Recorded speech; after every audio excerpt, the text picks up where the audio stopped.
Good morning, everyone. It's nice to see everybody again, bright and early Tuesday morning. Happy you're all here today. I'm Greg. This is Susan. We work at Google on Bazel. We've been exploring recently two themes that we think are interesting with regards to getting good builds related to the consistency of builds and configuration. Exploring those themes, we've implemented an experimental new feature in Bazel that we call Flagsets or PROJECT.scl, and that's what we want to discuss in this presentation. So the first of these themes is the concept of a project. It's such an intuitive concept. It's almost feels like it's not worth it for me to try and define this. It's like we all know what a project is. If I made an attempt, though, I might say it's some combination in the context of building in Bazel. It's some combination of targets and source files and directories, which have some kind of coherent grouping together with some clear ownership, combined with some kind of policy on what it means to be able to effectively use that project, build with that project, and so on and so on. So one example of that might be, there might be guidance on, quote unquote, how to build my project or your project correctly. There might be multiple ways to do that, which you might want to trigger depending on different circumstances. Project owners might want to be able to have an ability to have some sort of tracking and enforcement of this to guarantee as much as they want to or can that people who are working on a project or contributing to a project are using it in sanctioned ways and not using it in non-sanctioned ways. And so on and so on. Again, I think this is just basic intuitive stuff, and I guess the point and why we think this is interesting is up until this new feature we've been playing with, Bazel doesn't have that concept. Bazel knows what a target is, it knows what a package is. It doesn't really know what a project is, and I think that has some meaningful consequences that, again, we're exploring here. The other theme that we've been exploring with this is build flags, something I think we all have some familiarity with.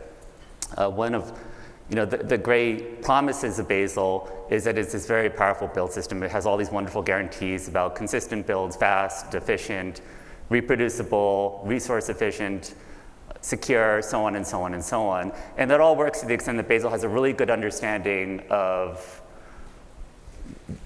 how your build works and is orchestrated and what the inputs are, so it can make very strong correct decisions about what the outputs of your builds are going to look like. So that basically does work great for targets to the extent that you specify build by target, but build flags are an equally important input into that process. Build flags have just as much impact on the outputs of your builds as anything else. And unlike targets, they're much more chaotic or ad hoc, where the build flags that trigger the output of a build can come from basically anywhere. Which might be trackable, might not. It could just be arbitrary flags someone sets at the command line. I haven't really tried AI queries on this kind of thing. I could only imagine what Gemini or ChatGPT might suggest with the flags that you might add. And it's really not controlled. So this idea of having giving project owners the ability to strongly declare how a project should be used and built sort of falls apart with build flags. And at the very least, Bazel is a very flag-heavy system, as we all know. I think quite a number of people come from other build systems where it's much more natural to say, build my project and that's it. Bazel tends to be much more oriented around build my project and set all these flags in order to build it the right way. And the best that we can do to make an easy user experience is to hide that as much as we can, which can work and does work, but again, to the extent that these build flags are very important, we don't necessarily know where they're coming from or how they're being set. It kind of compromises some of these values that the Bazel can potentially live up to.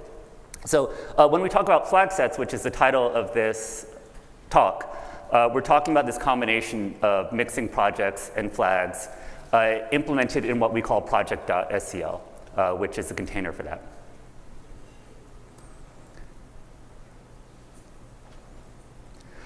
Maybe digging slightly deeper into this motivation, is I think this is all about chasing this white whale. I've certainly kind of had this in mind since forever, of a Bazel build foo, quote unquote, just works. If you're a developer, you're not trying to get involved with all kinds of subtle details about getting this to work correctly. You just want to say, I want to build foo, Bazel build foo, end of story, and you have pretty good guarantee you're going to get what foo is meant to produce. Not just that it works, but it works everywhere. And again, this is somewhere where I think today things fall down a little bit with the promise of Bazel. Everywhere means it shouldn't matter who's doing the build, either an experienced member of your team, someone on your team who you're onboarding and is not experienced, someone who's not on your team and trying to build your common library, at the terminal, in an IDE, which has its own configuration, in CI, and so on and so on and so on and so on. There are all these different potential users, and we want them to be able to, naturally as possible, be able to get the same results unless they're trying to do something differently. And then related everywhere also means machines, right? It doesn't matter what machine or environment you're in. Again, it's as much as possible we want to guarantee that none of these things matter. This command here on this terminal is going to work the same way everywhere as much as we can make happen. And I think that the more that we can kind of push that idea and make that idea a reality, the stronger the promises of Bazel get. And again, I don't think we're quite there today, which again is going into the things that we've been exploring. If I have a moment, well, I don't know if I'll have a moment, but we of course have a lot of experience with this at Google, and I think that's offered some interesting perspective about how, like, for lack of this idea of having a Bazel native way to define, say, the policies of where to declare the flags for a project, these other systems, like that call Bazel, will come up with their own configurations. We've seen this a lot inside Google. And that's great, aside from the fact that, again, they tend to be their own different implementations in different languages, don't mix well together. And this idea of a more universal sense of this sort of thing doesn't work great. So at first glance, if you take a look at Bazel, you might think we are already there. This is from the new documentation that the documentation people have been working on for Bazel itself. And the instructions, if you want to build Bazel, is pretty much what we were just talking about, what I was just talking about. Bazel build, the target you want to build, end of story. It just works. It's great. It's fulfilling these ideals. As some people may know, some people may not, secretly what's happening is there are an awful lot of flags that are necessary and have to be paid attention to for this to quote unquote work correctly. Not only a lot of them, but they're long, esoteric. I couldn't tell you what these do exactly without a lot of investigation myself, someone who should be fairly familiar with this. Again, I think a lot of us are familiar with this sort of challenge. And in this case, when you're building Bazel itself, it's all hidden behind its workspace bazelrc, which again achieves this idea of, like, the project owner in this case is handling that complexity and hiding it from the user, and everything is great, and the user doesn't have to pay attention to this, doesn't have to even think about flags or even know that they even exist in this case. So, so I think what we're trying to do is kind of like pivot off of this, and Bazel, a workspace bazelrc is great in many circumstances, and I think there are a lot of repos where this actually is the solution, but it does have its own limitations with the bazelrc model. So I think if anything, we're exploring a variation on this as trying to get a little bit closer to some of this, like, fundamentally associated with the project idea that I was mentioning. So I'll just do a really quick kind of critical review of bazelrc before I pass it on to Susan, who's going to focus on the feature that we've written out. So, again, like, if your workspace is your project, that workspace bazelrc pretty much works fairly well. But one of what I think is a possible issue or limitation with the bazelrc is it ultimately is adding flags based off of wherever you register bazelrc. It's reading them from a file that you specify, either explicitly or implicitly. So we already have an issue there where that just can be a file that comes from anywhere. If it comes from the workspace, great, it's associated with your workspace automatically. There's a user bazelrc, which automatically gets triggered for an individual user, which is already making things a little bit more sketchy, right? If you have a user bazelrc, then that implies if I do a build with user bazelrc, someone else is not going to get the same results because they're a different user. So that, working the same way everywhere is already starting to break down in that sense. You can also explicitly set with the --bazelrc flag, bazelrc flags to an arbitrary file, which can come from anywhere. It might be on your local machine, which then can break cross-machine reproducibility. You do the same thing on another machine, that file doesn't exist. You're not getting the same output. So yeah, so the source of truth, right, for this important input into a project might not actually, it could live anywhere, might not live with the project at all. So I think that's one of the big limitations that we're trying to look at something different with. And then even though workspace bazelrc goes really far towards solving a number of these issues, I don't think it works very well in mono-repo environments where you have different projects in one repo, right? There's really no bazelrc model that matches that. So if you have two different projects in one repo, you're basically forcing users to have to understand which flags apply where to the extent that projects care about this. So if project 1 needs a certain bazelrc, a developer has to remember to register that bazelrc. If they don't remember to register it, then maybe the build won't work. Maybe it will work, but it's not being built quote unquote correctly. No one knows about that. So that's friction that the developer has to care about. And then just as important, if they then they get used to that, they're always building project 1. They automatically register the bazelrc, so everything just works. But then they build project 2, and now they have to both remember what project 2's flags need to be, but also to remember to unregister their flags from project 1. And if they don't do those things exactly correct, chaos is possible. Not theoretical. We've seen examples of this from the Google experience regularly. And it's again it's manageable, but it is conscious effort the developers have to pay attention to. They're thinking through these things that really breaks this idea of quote unquote just working correctly. And then I think another very important limitation is a bazelrc. It's not setting project policy, right? If project policy in the scope of flags is these are the flags that are right for this project. bazelrc really doesn't do that. All it does is add flags to whatever else you've added from anywhere else. That could come from multiple bazelrcs that you've set. bazelrc is importing other bazelrcs, using a bazelrc, and then arbitrarily adding flags. That could be anything at the command line. Those flags might, at the very least, be innocuous. They not relate to the project, in which case you'll probably still get correct results, but you might lose cache efficiency. Flags have a big impact on cache efficiency for builds. Or worse, they might directly contradict something that was set in a bazelrc, which maybe the project owner intended to be a canonical flag. It's very easy to overwrite that intentionally or unintentionally. So bazelrcs don't really lock down the idea of what is correct or not correct for a project particularly well. Just summarizing what I just said. This point's probably a little bit more arcane, but I think it matters. I guess I would also like to point out that bazelrc is also its own custom language, little mini language.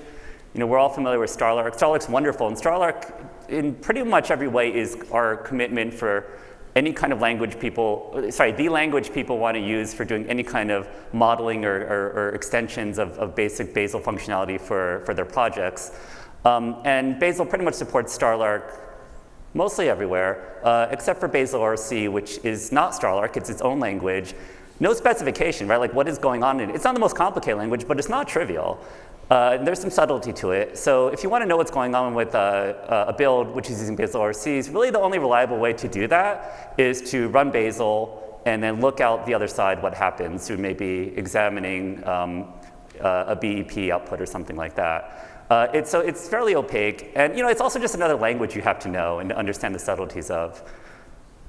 What else? I was going to say one other thing about that. And that was, I can't remember, but I think I got the point across about that. I hope I did.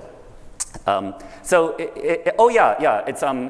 you have to rely on Bazel in order to interpret it. And if you, for whatever reason you want to make some sense of it without Bazel, you're basically out of luck. You could try and make your own bazelrc interpreter. I don't know if anyone has tried that. I'd actually be curious if anyone has, but I don't know if that language is set up to make that easy or reliable sort of process if you want to have other insights about your flags aside from just running Bazel and seeing what happens on the other side.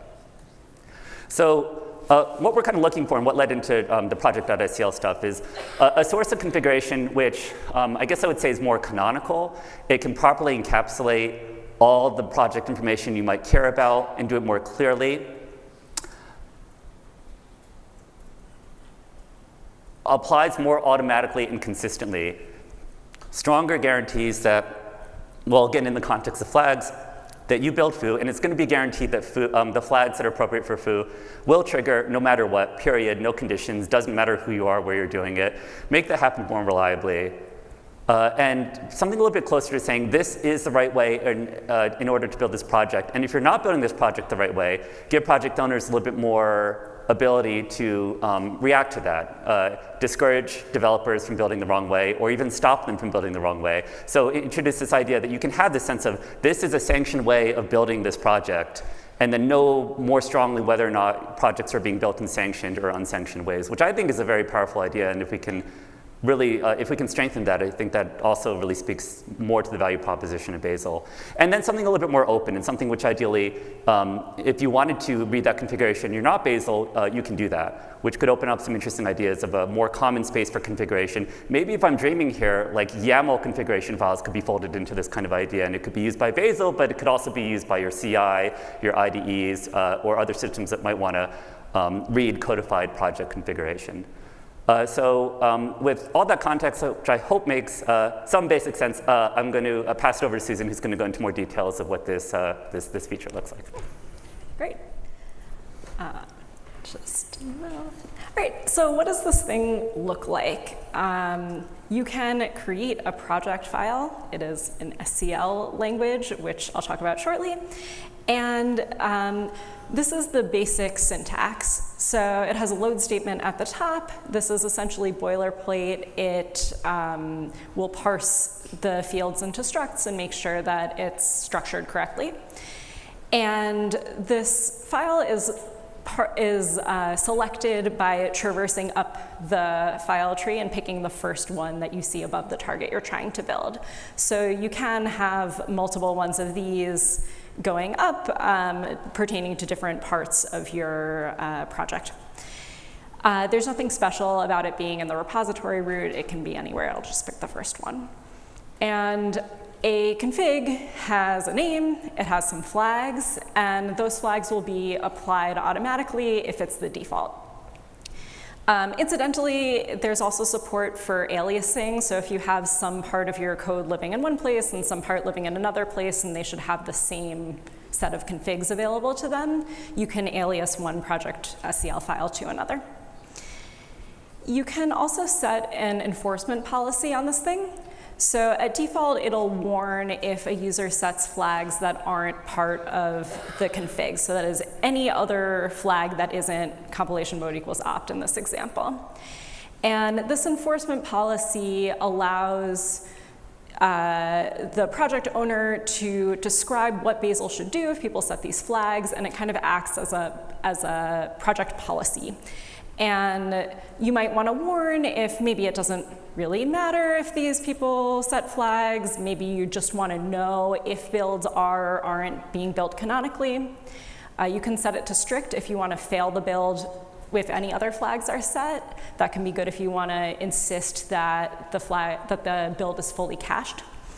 And there's also a compatible mode, which will only fail the build if you're setting flags that conflict with the ones that are listed in the project. So in this example, if you were to pass compilation mode equals debug, a compatible enforcement policy would fail the build, but passing any other flag would pass the build.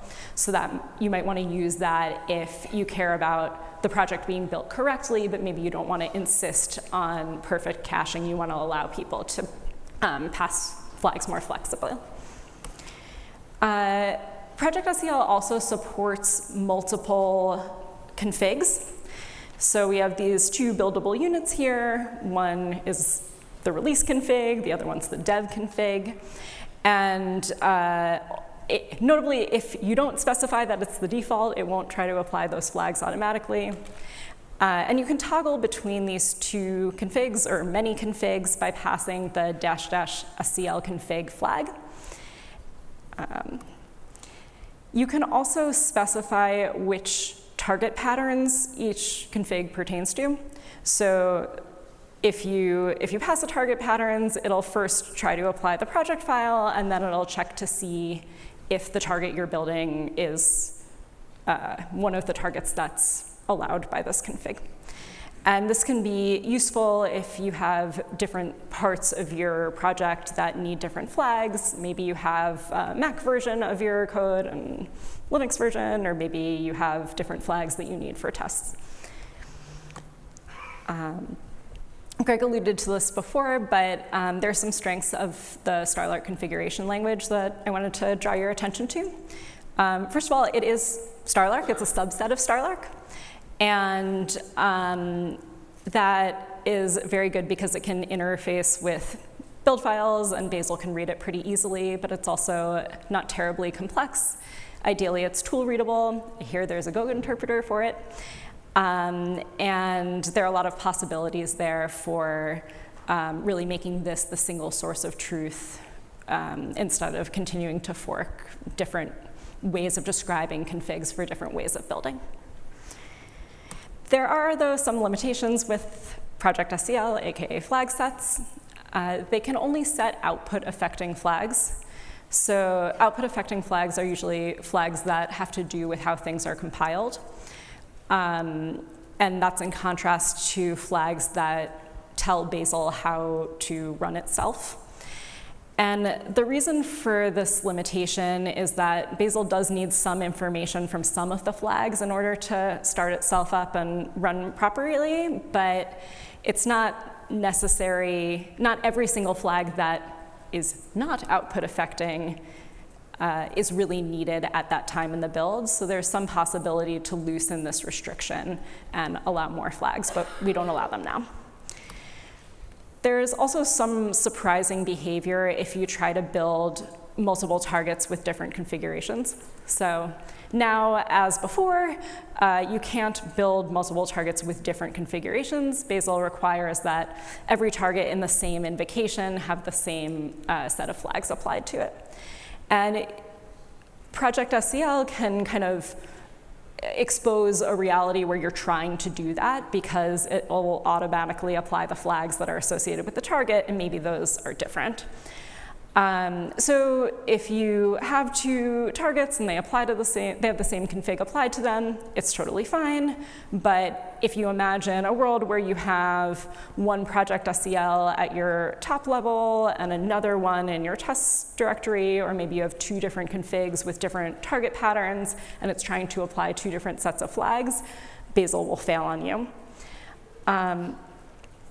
Incidentally, if you do have the same set of flags that are trying to be applied, even if they have different names, Bazel will allow you to do that. And if you have two different targets and one has a project file and the other one doesn't, it's also tolerant of that. It'll just apply the flags from the config that does exist to the other targets.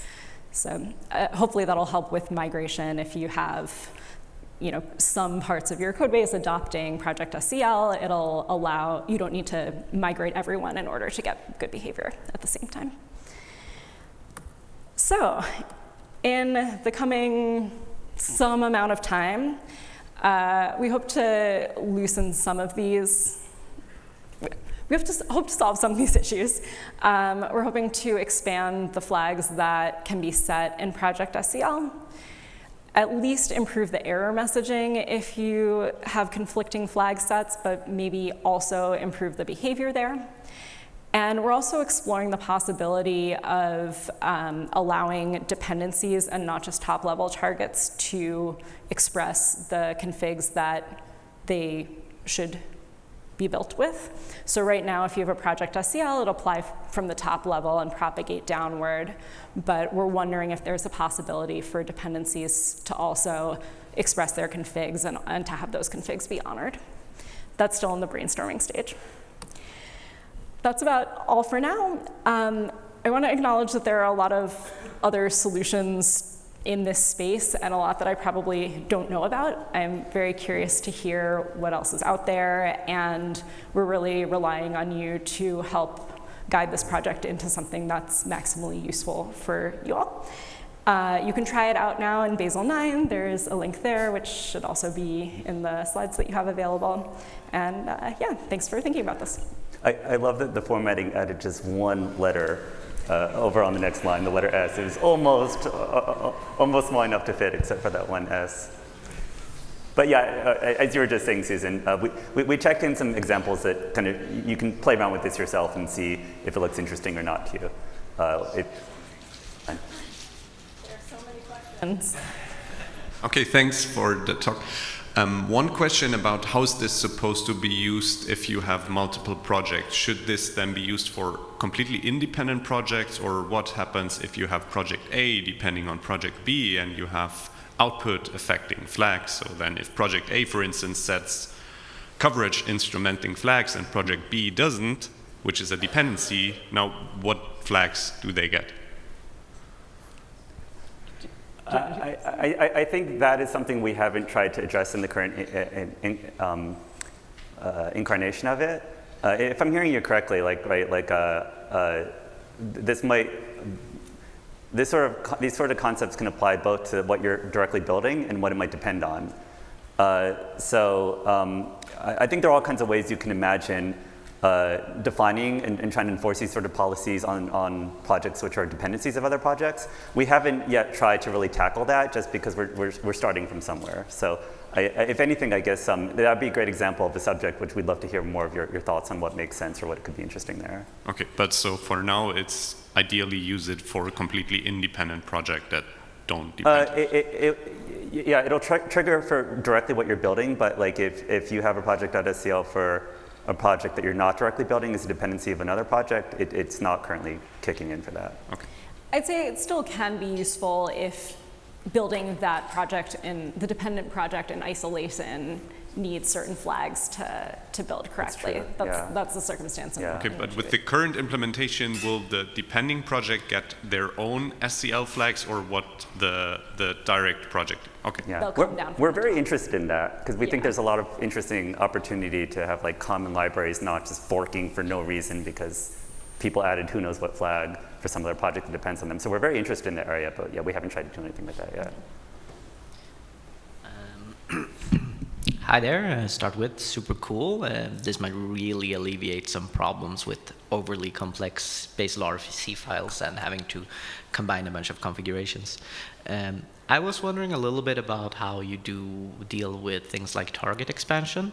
So your example was, we want to apply this SCL to /.. but not to test /.. And then in a later slide you said, well, you can't run two targets at the same time which have conflicting SCL flag sets. So would that just break Bazel build ... Yeah, so you're talking about like Bazel build all or Bazel build ... in a world where you have different disjoint configs. Yeah, so this is one example of the multiple, like trying to build with multiple configurations that isn't handled that well right now. In the future, hopefully, we'll give you a reasonable output message that will say you can pass this SCL config to apply to all of the targets. But just some context on that limitation, it has to do with materializing outputs. So at this point, Bazel really can't handle conflicting configs in the same build. Yeah, that was a policy choice on our part. We could write code to make that work. It would just come with its own performance consequences you'd have to be aware. I don't know if you're familiar with configuration transitions, but so it would go into that. So yeah, if we wanted to, we could make that work more directly, but we'd have to do some trade-off estimates about the costs.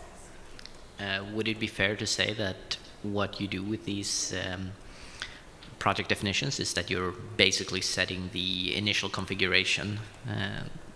Would that be a fair description of what's happening? Yes. Yeah. All right. Yeah. Thanks. So I noticed that the Starlark API for this was generated from Proto, and I saw something called ProtoLark. Yes. Is this just specific to PROJECT.scl, or is this something that you guys are planning to actually expose and use in other parts of Bazel? I don't know if there's Well, so yeah, this uses proto-lark. That's what speaks to some of the, even though it's just star-lark, obviously there's some special syntax there. It uses proto-lark. Proto-lark is a generic tool itself. You know, you could use it for anything. You could use it for other projects. You could use it for non-Bazel projects if you want. I don't know if we have other specific usages of proto-lark we're thinking about for Bazel. No. Yeah, I guess that's how I would think of an answer to that. Lukash might be able to answer that question. Yeah. He's somewhere. Hello, Anthony Pratty from Ray Institute. I had a question about, you were mentioning the bazelrc file has its own unique language. Have y'all thought of instead using starlark in bazelrc files as well?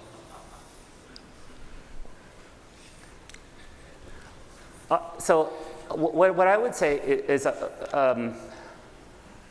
I think we're trying to explore these ideas, right? And we've mentioned maybe a few times this is an experimental feature. We're not trying to commit to like, this is the schema to use for configuration right now. You could totally imagine expanding bazelrc to fill in those kind of holes that I was describing earlier in the talk. There are all kinds of ways you could adjust the actual, I guess, say syntax of the configuration. I don't know if like, I don't think I would personally expand bazelrc in that way, but I would emphasize kind of be able to realize the kind of ideas that we think are interesting as opposed to thinking too much about exactly which form of that configuration language we would want to be committing to tomorrow. So yes, we possibly could, in short. Sure, makes sense. It's not fundamentally about the bazelrc language versus something else. Right, no, that makes sense, thank you. Hey folks, I have two questions. First of all, there was a flag called --invocation policy that was contributed by Apple to Bazel a while ago, where I think it serves very similar purpose, where you can enforce which flag can get which value for each invocation. So would this be a potential candidate to replace that? Not yet, maybe? So when I think about the invocation policy, I think about it maybe even as broader than the project level. I think it should be possible to express similar things if it's just always, you know, always make sure that this flag is set. Yeah, I think depending on how you're using it, I could see replacing that with PROJECT.scl. Right, and that's lead me to my second question, which is, what would be, you know, the current end game that you are looking at? Because right now we already have bazelrc. Obviously, it's come from various different sources. Some of our users are using invocation policy, and now we are introducing on top of it going to be PROJECT.scl. So that's going to be multiple source of truth, where people are going to have to duck up when they troubleshoot their build. And that's a little bit, you know, I would like to know what is the end state going to look like. Are we getting rid of bazelrc eventually in Bazel 10 or? No, that's long-term vision stuff. You're absolutely right. Like there's very entrenched standards right now of how some of this stuff is set. I don't think it's realistic to imagine these things disappearing tomorrow or a week from now. Maybe ever. We would love to consolidate this kind of stuff. I think that's part of the fundamental kind of value we're speaking to, but that is a huge challenge just because of how deeply existing models are entrenched. Thank you, guys. Yeah. Are we okay with time? Last question. Okay. A very short question anyway, because I'm very interested in this. This is great. I love it. Where can we follow along and like continue the conversation with y'all? Because I'd love to see where this goes, and also like just continue to see its evolution and et cetera. Right now there's a GitHub, I think, issue. It's either that or a discussion. I think it's a GitHub issue. That is the go-to point at the moment. I can maybe find it for you. No worries, but that would be great. Thank you. Yeah. Thank you, everybody. Thanks.